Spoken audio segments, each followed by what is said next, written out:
Welcome back to the Paranormal Papa Podcast, episode 45, coming to you from Ferocious Feline Studios in Cassopolis, Michigan.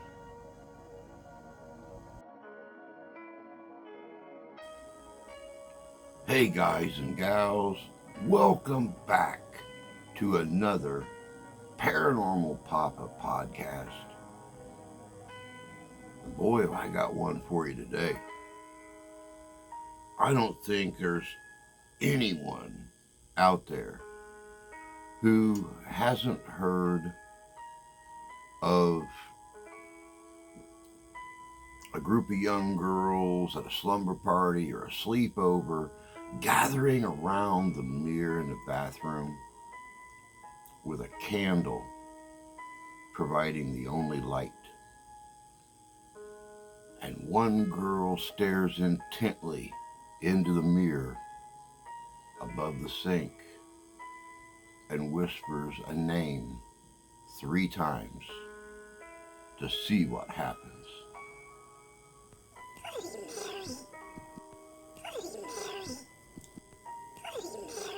What's the purpose behind it? Where'd it come from? Who was Bloody Mary? Today, we are going to take a look into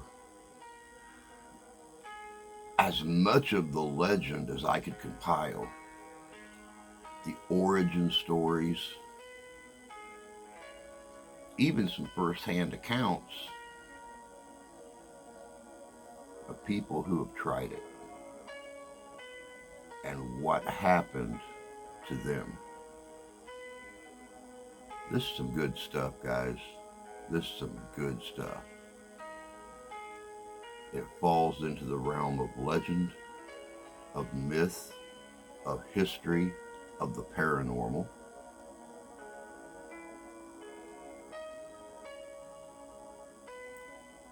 Pretty cool.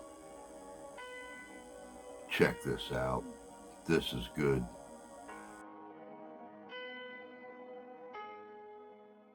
Imagine yourself in a darkened room. The air is heavy, thick with anticipation. The only source of light is a single flickering candle. You've heard the whispers, the chilling tales of what happens when you dare to utter her name 3 times. A shiver runs down your spine. You glance nervously over your shoulder, but there's nothing there. Only the sound of your own ragged breathing. Your heart pounds against your ribs. A sense of dread washes over you, and then you whisper it.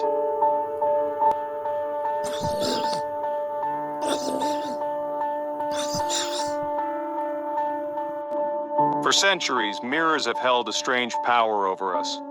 They reflect our physical selves, yet they also seem to hint at something more, something lurking just beyond the surface. Believing them to be portals to other realms, gateways to the realm of spirits and shadows. Even today, the idea of a mirror as a conduit to the supernatural continues to captivate our imaginations.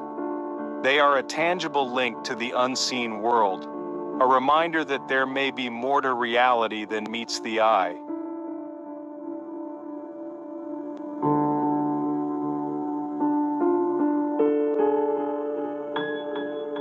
Bloody Mary. A name whispered in hushed tones, a figure that haunts the darkness behind our reflections. She is a staple of slumber parties and campfire stories, a terrifying legend passed down through generations. But where did this chilling tale originate, and who or what is the entity we summon with those 3 fateful words? Bloody Mary, Bloody Mary, Bloody Mary. The ritual is simple yet terrifying, performed in a dark room with a single candle or mirror. The participant repeats Bloody Mary 3 times, a direct invocation of Bloody Mary. Repetition creates tension and dread. Each utterance is a step into the unknown.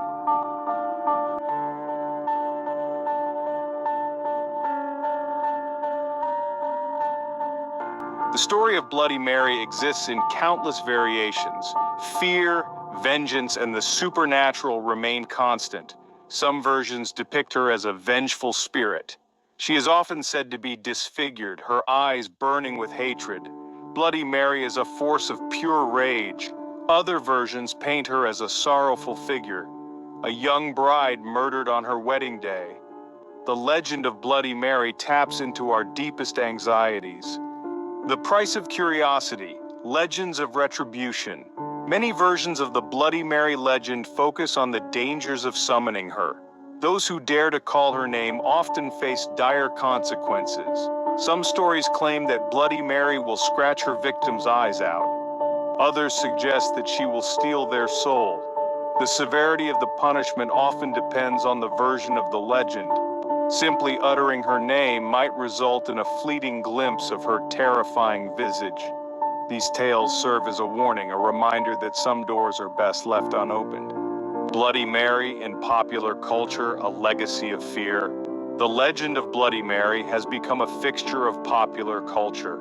From horror films to video games, Bloody Mary has been reimagined countless times. She symbolizes female rage and vengeance, embodying our deepest fears. Her presence reflects our fascination with the supernatural. Bloody Mary taps into our primal fears. She represents the unknown and the darkness beyond our perception.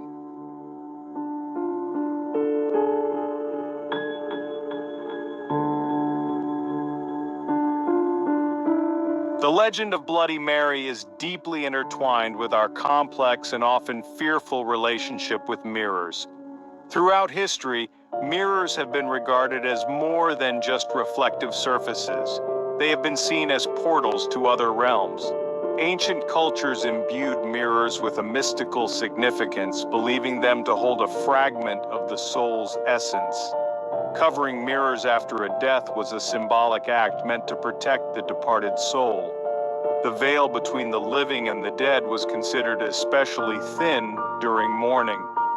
From the Greeks to Japanese legends, mirrors have long been associated with the supernatural. This belief in mirrors likely played a significant role in shaping the Bloody Mary legend.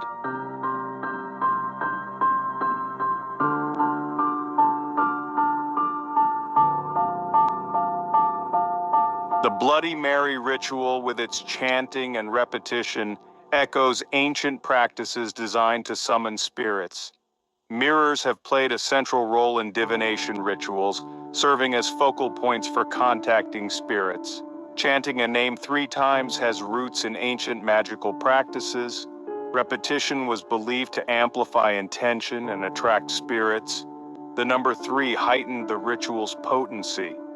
These rituals, shrouded in secrecy, were not necessarily viewed as evil. Spirits were seen as intermediaries offering wisdom and protection. However, contacting these entities was not without risks. Summoning a spirit required respect, knowledge, and caution. Disrespect or ignorance risked incurring the wrath of powerful entities. The Bloody Mary legend serves as a reminder of the dangers of tampering with forces beyond our understanding.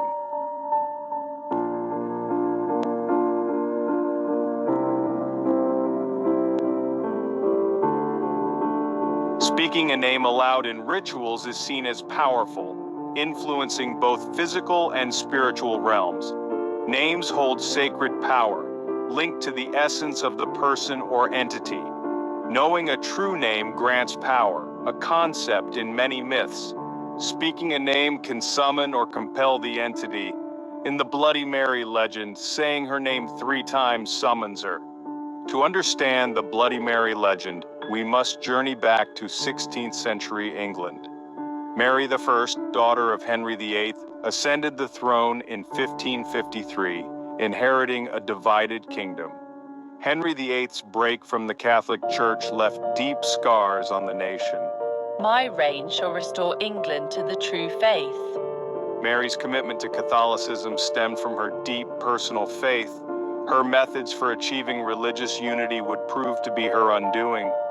The epicenter of Mary's religious persecution was Smithfield, a London marketplace that became a gruesome symbol of her reign.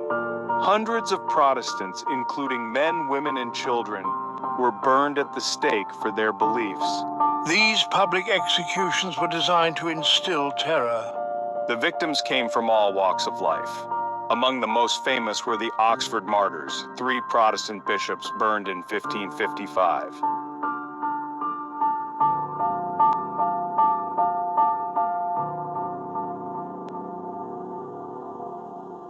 The nickname Bloody Mary emerged during Mary's reign, reflecting the widespread fear and revulsion her actions inspired. It was a label born of blood and fire, a chilling reminder of her willingness to sacrifice human life for religious purity. The moniker was a powerful tool of propaganda, used by her enemies to undermine her authority. Protestant pamphleteers spread tales of her cruelty throughout England and Europe. The nickname reflected the deep religious divisions that plagued England during her reign. While Mary's legacy is intertwined with bloodshed, her personal tragedies shaped her life. She craved love but faced betrayal. My father annulled his marriage to my mother. I felt abandoned and illegitimate. She endured years of uncertainty and a loveless marriage with Philip II.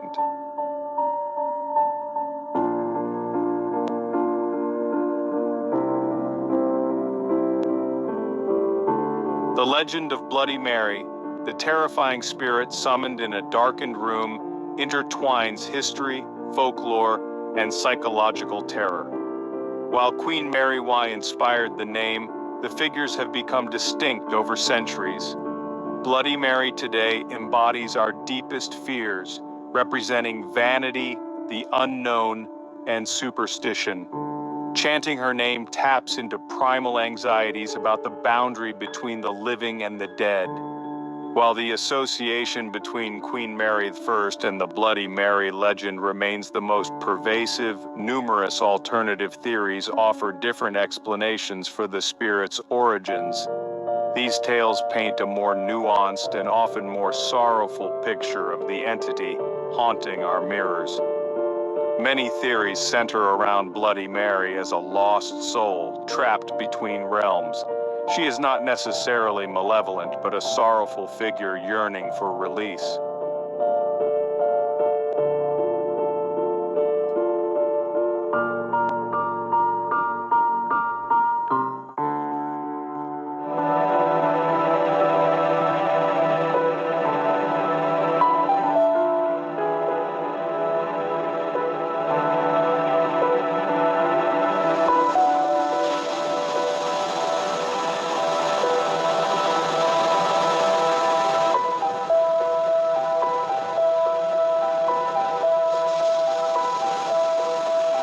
Ireland. A witch. And the Civil War. What do all of these share? A part of Mary Black's life.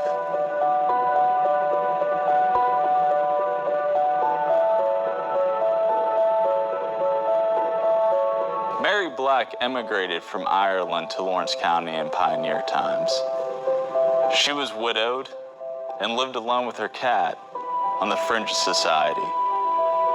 And residents would describe her existence as anything but natural. They say she possessed the ability to shapeshift into beastly forms and create potions cultivated from herbs in the deep woods. Back then, people claimed Mary Black was a witch, and she still haunts Lawrence County today. I am Joe Ritchie, I'm a Newcastle native, and I grew up with the stories of Mary Black. According to legend, if you were to look into a mirror and say Bloody Mary 3 times, she would appear and scratch your eyes out. However, in the city of Newcastle, this transformed into something more. Mary Black was more than just an apparition in a mirror. She had the ability to steal you out of your bed, or even take your soul in the form of a cat on the street. Near the Tyndall Cemetery, it's a hotbed of superstition and supernatural. Just within the area, you have a cemetery that's all dug up. You have unknown murders that occurred within that area, and you have one of the most haunted cemeteries. How is it that all of these can occur within the same vicinity of Mary Black's grave? Statistically, Newcastle is a hotspot for criminal activity, which could cause one to ask, does the crime rate of Newcastle correlate to the formation of superstitions such as Mary Black, the Green Man, the horrors at Jameson Hospital, or even the alleged presence of Indian burial grounds outside the city? So when you look at a picture of Mary Black, she's frowning. She's in all black. She looks kind of menacing. All of these are the same characteristics that you would perceive as a common day witch.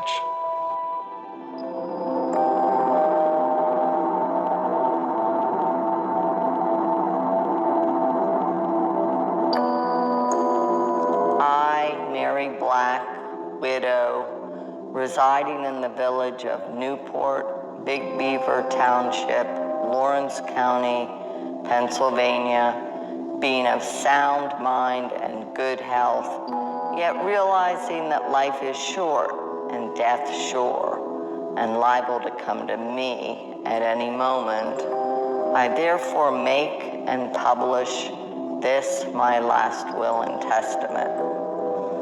To my 3 daughters and to my son, I bequeath to each the sum of $1 to help aid to them in money, and they are to have nothing more except to my daughter, Margaret Douglas. I bequeath my large copper kettle, and I give, bequeath, and devise to my grandson, Charles Reinhardt, my house and the lands belonging thereto. I have signed and sealed and published and declared this will, done at Newport, Lawrence County, Pennsylvania, on this 20th day of April, 1881. Signed, Mary Black.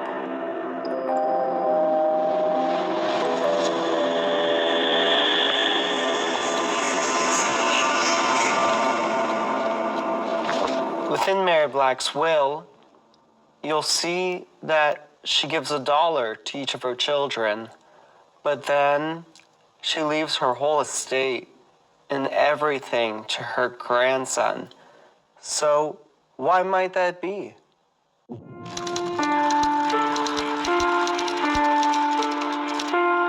Many times, I've heard rumors about her.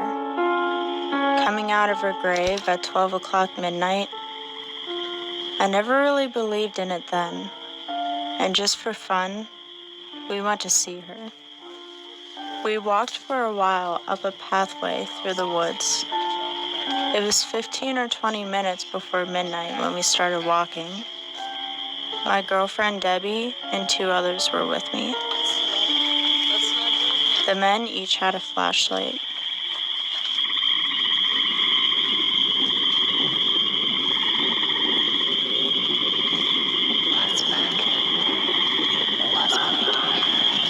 I saw to my left the tombstone. We started walking towards it.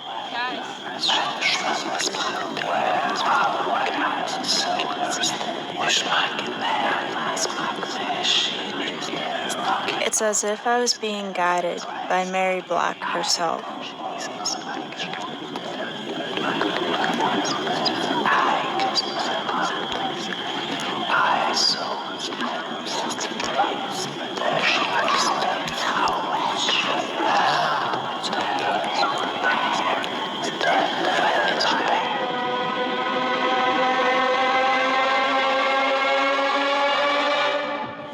I know I saw the tombstone there. I saw it too.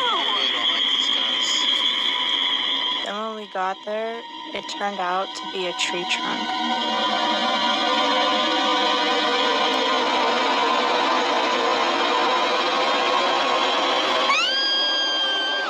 Try to flush it on my leg. Shut it on my leg.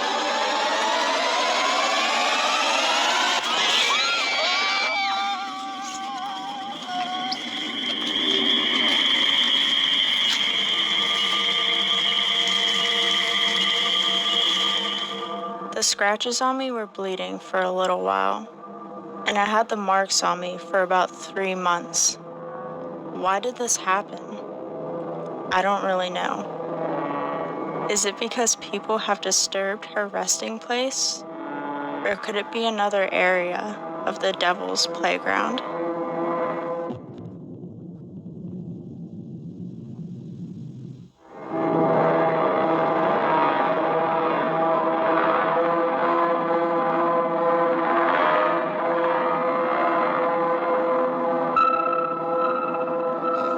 All right, so Harry the Hermit, his name was Harry Stein, and he lived in the general area of the Tyndall Cemetery, which was still, the name Harry the Hermit indicates that he lived, an isolated life. During the 1950s, he was a talented story writer. He wrote folklore and a lot of scary stories that teenagers at the time were entertained by, and would often come to him to hear these spooky stories.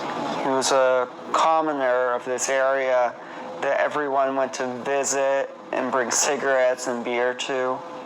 And he would always sit there and tell them stories. Up and down the stairs.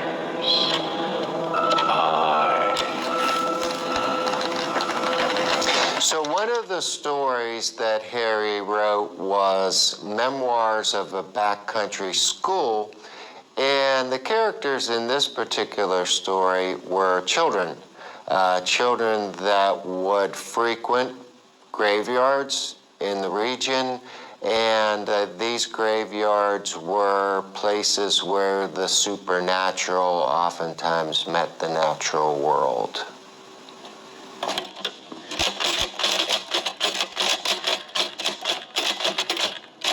In one chapter of Harry's book, he refers to the immortal Lisa Sterner. And that character is associated with witchcraft and a black cat. So obviously, this is a play on the Mary Black story, and the immortal Lisa Sterner seems to be a character born from Mary Black. He actually coined the whole story of Mary Black. Now, he didn't say her name outright, but eventually the story came to fruition where her name was associated with the story, and then all of the kids in town picked up on that and then went to visit Mary Black's gravesite in the Tyndall Cemetery.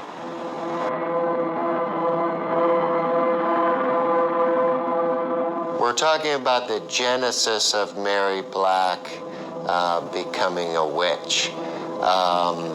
This was a creation of Harry Stein.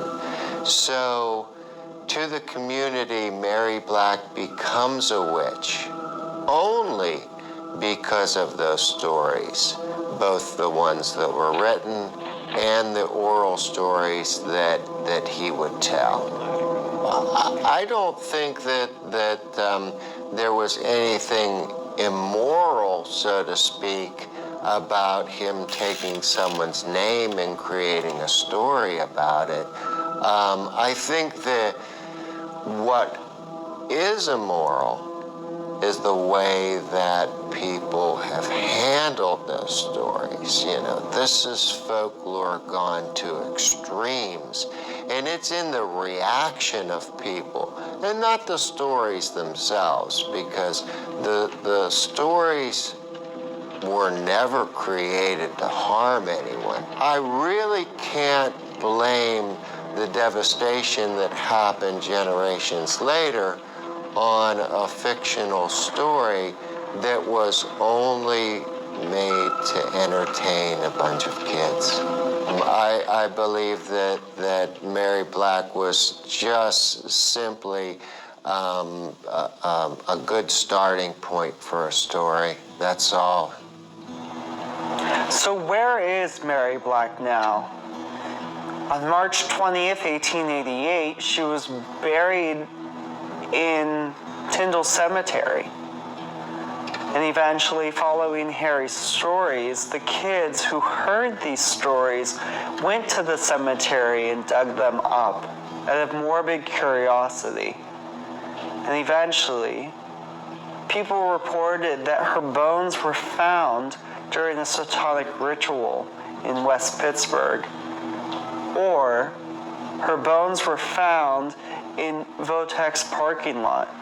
So where are the bones of Mary Black?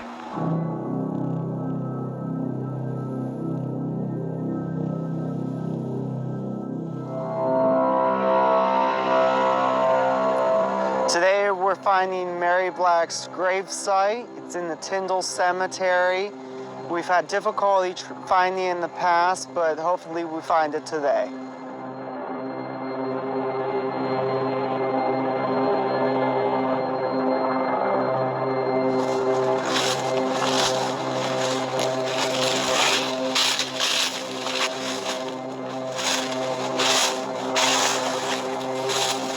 What I'm thinking is that it's between the two of them.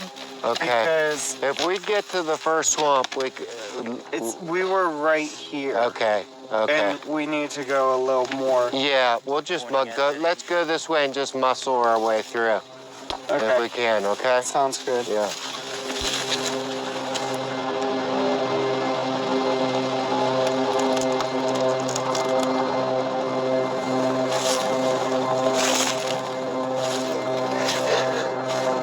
I think we should take the lower road here because the jagger bushes are pretty thick up there. Yeah. Do you agree? Yeah, Okay. I think this works. And here we have they've left us a breadcrumb. So we know we're going in the right direction.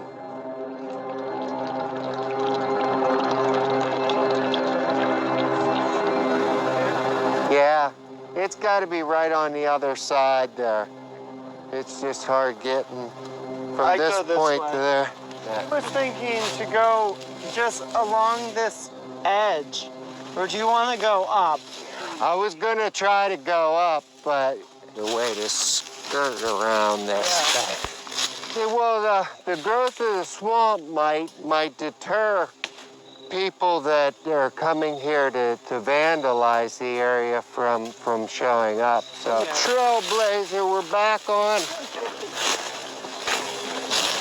Yeah, we actually do have a trail up here. So after a little heavy-duty trailblazing, we found our way back on the original trail.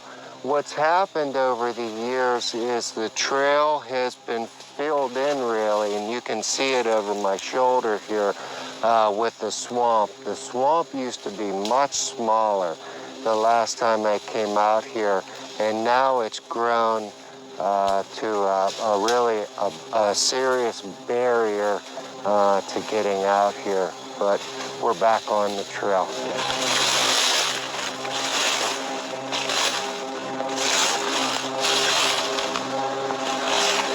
We're nearing the end of it. Yeah, we did. Hi, Mary Black, right here. There's one of the holes. How sad. Which name is that? Do you know? Well, Andrew. Oh, wow. There's a hole in the ground, so. Oh, wow. Yeah. Somebody was digging.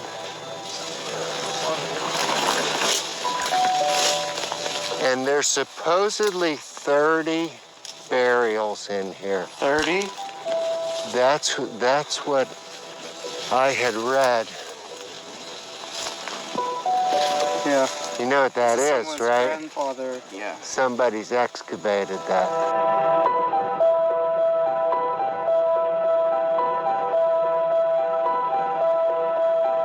It's Baldwin, yeah, Abraham Baldwin.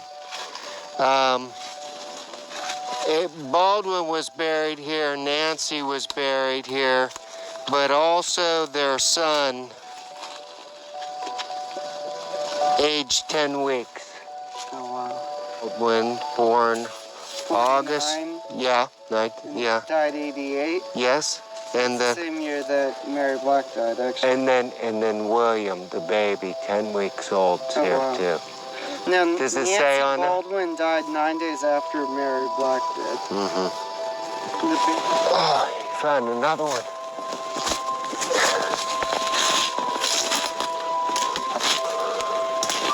Oh, shoot.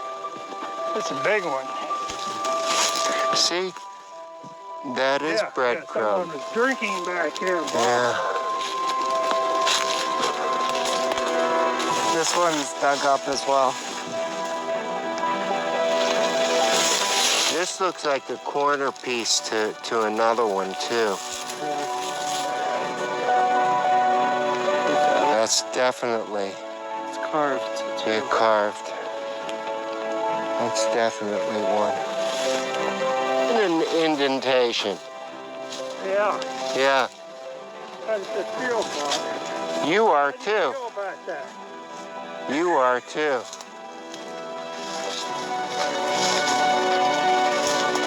I'm wondering if this is just natural subsidence a little bit, or or if somebody started digging at it. Yeah. That in there. Yeah. So it looks like it's something big enough that somebody could have picked up and walked away with. I think stone-wise, that's all we're gonna find. So it looks like we have a broken off tombstone here, but there's a big dip. And this could be Mary Black's grave. A lot of times, vandalism, people would dig up the graves. It's immoral, it's not right, but that's a possibility.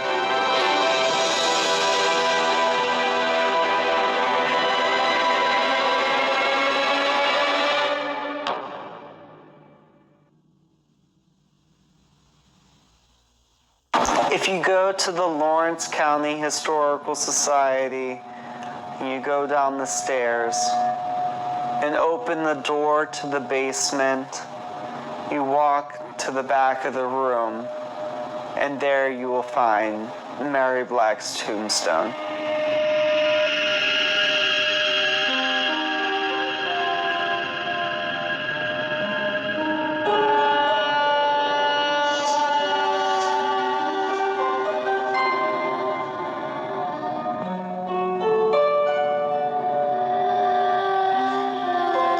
Mary Black's tombstone was brought to the Lawrence County Historical Society in the 1980s after the cops found that the tombstone was being used for satanic rituals. So now, here at the Historical Society, we keep Mary Black's tombstone safe in the basement.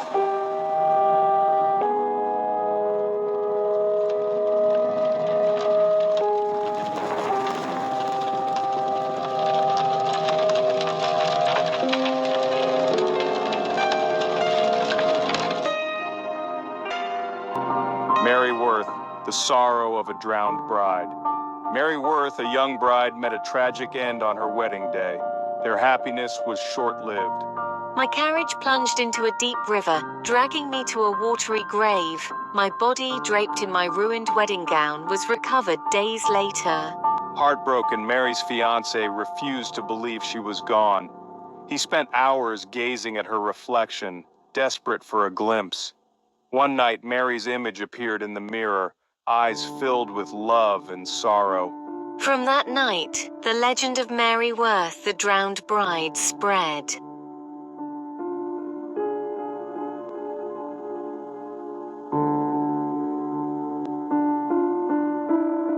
Whispers from around the globe.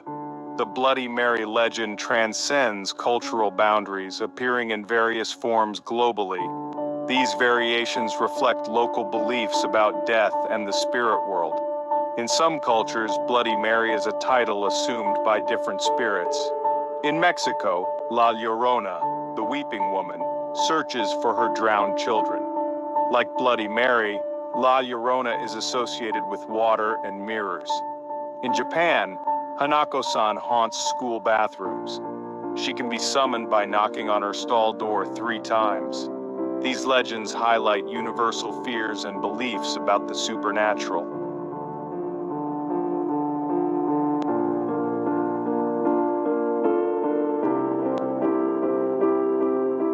Beyond the mirror Bloody Mary in modern lore, the legend of Bloody Mary thrives in modern times. Writers, filmmakers, and game developers reimagine Bloody Mary, exploring trauma and vengeance. In literature, Bloody Mary appears in novels offering fresh perspectives. Films like Candyman and Urban Legend feature Bloody Mary. Video games like Fatal Frame embrace the legend. Bloody Mary remains a potent symbol of female rage and superstition.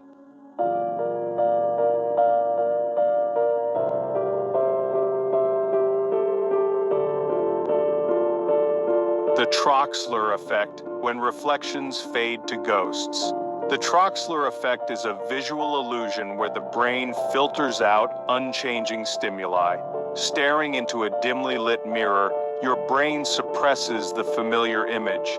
Peripheral details fade, features blur, and the brain fills in gaps with imagined shapes. This creates a perfect storm for misinterpreting sensory data, leading to terrifying visages.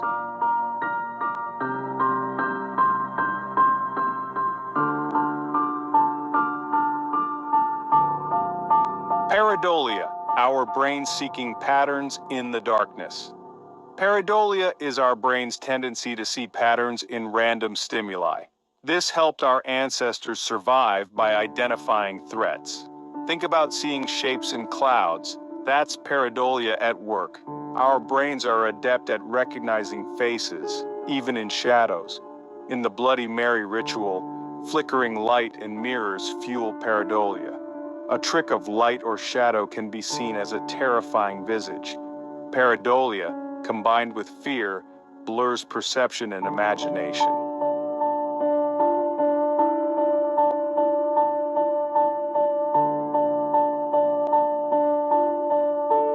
The power of suggestion, group dynamics, and the spread of fear. The Bloody Mary ritual taps into our psychological quirks and exploits group dynamics. Performed in groups, it creates a feedback loop of fear. One person's fear spreads, influencing others' perceptions. The power of suggestion thrives in uncertainty and emotional arousal. Collective fear becomes a self-fulfilling prophecy.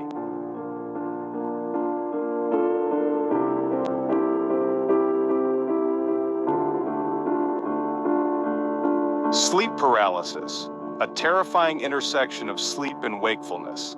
Sleep paralysis occurs during the transition between sleep and wakefulness, when the brain and body are out of sync. This state can be accompanied by vivid hallucinations, often involving a sense of pressure on the chest and a menacing presence. The Bloody Mary ritual shares striking similarities with conditions that trigger sleep paralysis. The individual might perceive their sleep paralysis hallucinations as a manifestation of Bloody Mary herself.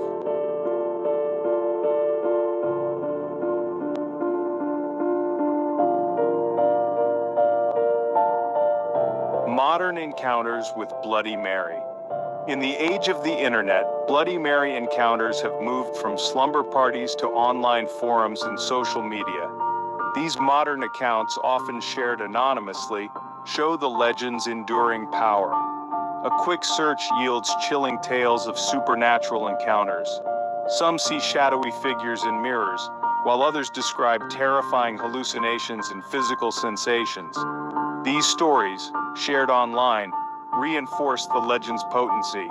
The internet connects believers and skeptics, perpetuating and debunking the lore. The legend of Bloody Mary continues to cast a long shadow in the digital age. The following account, shared by a woman named Sarah, illustrates the profound impact that a childhood encounter with the Bloody Mary legend can have. For Sarah, a harmless sleepover dare transformed into a nightmarish experience. I was 9 at a sleepover with friends. We took turns trying to summon Bloody Mary. My heart was pounding. Sarah whispered Bloody Mary's name 3 times. She swore she saw a dark flicker in the mirror. She gasped and stumbled backward. My friends laughed it off, but I knew what I had seen. That night, I couldn't sleep. Every time I closed my eyes, I saw that sinister glimpse. For weeks, I was terrified to be alone in the dark. Sometimes, the most unsettling Bloody Mary encounters are those experienced by skeptics, their disbelief shattered by an unexplainable event. Such was the case for Mark, a self-proclaimed skeptic. I've always been a logical person. I don't believe in ghosts or spirits. So when my friend suggested trying the Bloody Mary ritual, I reluctantly agreed. Mark stood in front of the mirror ready to prove it was all just a silly game. He repeated her name 3 times. Then he heard a blood-curdling scream from behind him.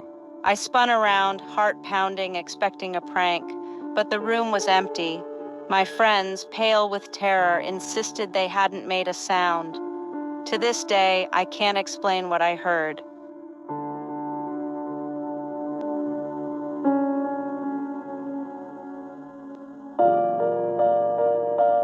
The legend of Bloody Mary has proven remarkably resilient, defying time and cultural trends. Despite attempts to debunk it, the story persists, whispered at slumber parties and recounted online. What is it about this legend that captivates our imagination? Perhaps it's the unknown that draws us in, the possibility of more to our reality. The ritual, simple yet forbidden, offers a glimpse into a realm beyond our experiences. Standing before a mirror in darkness, chanting a name, taps into a primal desire to confront hidden mysteries. Bloody Mary embodies our deepest fears, a reminder of life's fragility and the power of superstition. The enduring legacy of Bloody Mary lies not only in the fear she evokes, but also in her ability to adapt and evolve with each passing generation. She is a blank canvas onto which we project our own cultural anxieties and fears. From the vengeful spirit of a wronged queen to the sorrowful figure of a lost soul, Bloody Mary has taken on countless forms, each one reflecting the specific anxieties and beliefs of the time. The legend of Bloody Mary will undoubtedly continue to haunt and fascinate us, and a profound appreciation for the precious and fleeting gift of life. Bloody Mary can never erase the impact of a life lived with intention and love. Whether ultimately product of our collective imagination or something entirely unexpected, the journey itself is a testament to the power of human curiosity, the importance of scientific inquiry, and the enduring allure of the unknown. Yet they also represent strength, wisdom, and the potential for transformation.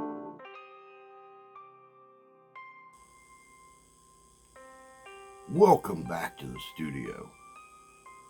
And there you have it. Multiple origin stories where different groups of people, different locations around the world think the legend came from, including one from right here in America. What do you think? Do you believe that the legend started just 150 years ago, 175 years ago, right here in the U.S.? Do you believe that it was Queen Mary I? Here's another one for you. What about Queen Mary Stuart from Scotland? There's been a lot of Marys in our history, a lot of famous Marys. And not all of them met with a good end. This story could have come from anywhere. What do you believe in the supernatural connection? Does this mysterious Mary truly wreak havoc on people's lives? What about the accounts from individuals who have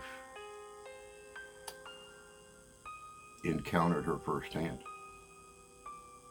Is it a psychosis? Is it something much darker? That, my friends, you must decide. But that's all we've got for you this week. I hope you enjoyed this look at a piece of folklore, a myth, a legend, a piece of the paranormal that's not just locked into one specific location, but encountered the world over. Until next week, take care of yourselves, take care of each other. God bless you, God love you, we do. And happy hunting. Hi, this is Papa with Paranormal Papa Investigations and Papa's Unique Wedding. I know so many of us, we want that memorable ceremony, whether it be themed, historic, whether it be Renaissance, whether it be done at a Renaissance fair, be it Celtic or Gaelic, be it French Revolution, be it Civil War, be it cowboy era. I've done them all. I've done them all. I have the outfits. The hardest part of a themed wedding is finding an ordained minister that'll put on funny clothes to match your unique desires for your ceremony. We have no problem with it at Papa's Unique Weddings. We specialize in the Druid, Norse, Celtic, Gaelic. We also specialize and love and respect our members of the LGBTQ plus community and are happy to conduct ceremonies for them. So if you're in need of a minister, if you're in need of a unique minister to officiate your unique ceremony, get a hold of us at Midwest Parahistoric Society at gmail.com, or you can contact us at the phone number listed below. We will do everything in our power to make your unique ceremony as memorable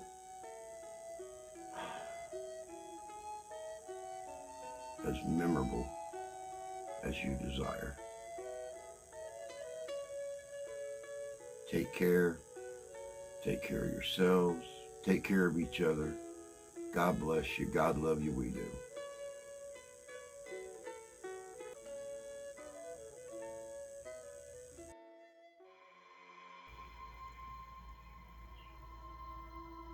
Are you bothered by the paranormal? Do you see, hear, even feel things in your home, your business, or on your property? If you do, and you'd like help, get a hold of us here at Paranormal Papa Investigations. Everybody has experiences, but if you'd like yours checked out, get a hold of us. We'd be more than happy to check it out for you possible, give it the rest it deserves.